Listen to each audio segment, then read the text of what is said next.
अस्सलाम वालेकुम, कैसे हैं आप सब? अल्लाह हम सबको अपने ईमान में रखे। आज मैं आपको धनिया सेव करने का तरीका बताती हूँ। अगर आपका धनिया एक माह तक ख़त्म नहीं होगा तो ये ख़राब नहीं होगा। इतना आसान तरीका है। मैं वीडियो स्टार्ट करती हूँ। इससे पहले कि आप मेरे चैनल को सब्सक्राइब करें और मेरे वीडियो को लाइक करें। धनिया जब आप लेके आते हैं तो अगर गठी धनिया की आ गई है तो उसको फ्रिज में रखें। उसको संभालने बड़ा मुश्किल होता है। उसको टिश्यू में लपेटें या अखबार में, तो 2-3 दिन बाद येलो होना शुरू हो जाते हैं, क्योंकि वो उसकी नमी को जज़ब कर लेते हैं।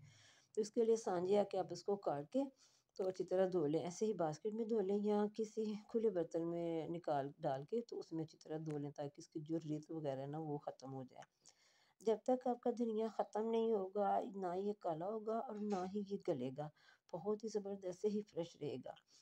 अब इसको अच्छी तरह धो के तो आप इसका पानी निकाल लें। हाथ से इसको दबा के निचोड़ना नहीं है, बस ऐसे ही रखें, इसको आप निचोड़ लें। ऐसे रखें साइड पे करके, निचड़ जाए, या किसी बर्तन में इसी बास्केट को रख लें, किसी प्लेट में, किसी बोल में, ताकि ये इसका जो धनिया पानी है वो सारा जज़ब हो जाए। ऐसे प्लेट में रख लें। जब तक इसका पानी खत्म खुश्क नहीं होगा, आपने इसको आगे नेक्स्ट स्टेप कुछ नहीं करना। अच्छा, इसको जब पानी खुश्क हो जाएगा तो आप इसको फ्रीज़ करें। फ्रीज़ करेंगी तो जब भी आपने खाना पकाना हो, हंडिया में डालना हो, इसको निकालें और हंडिया में डालें। मैं इसको आपको 2 घंटे फ्रीज़ करके फिर मैं आपको इसकी नेक्स्ट सूरत हाल इसको दिखाऊंगी कि ये किस तरह का होगा। अब मेरे चैनल पर नए हैं तो मेरे चैनल को सब्सक्राइब करें, वीडियो को लाइक करें और ज़्यादा से ज़्यादा शेयर करें। ये देखिए जी, ये मेरा फ्रीज़ हो गया।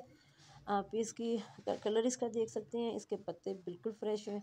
ऐसे ही आप इसको निकाल के तो हंडिया में डालें, बाहर नहीं निकाल के रखना। अगर पिघला के मेल्ट करके पानी निकाल के रखेंगे तो ये ब्लैक हो जाएगा।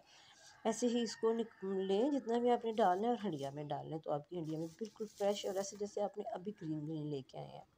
मुझे उम्मीद है कि आपको मेरी वीडियो पसंद आई होगी। लाइक कीजिए, शेयर कीजिए, दुआ में याद रखिए। अल्लाह हाफिज़।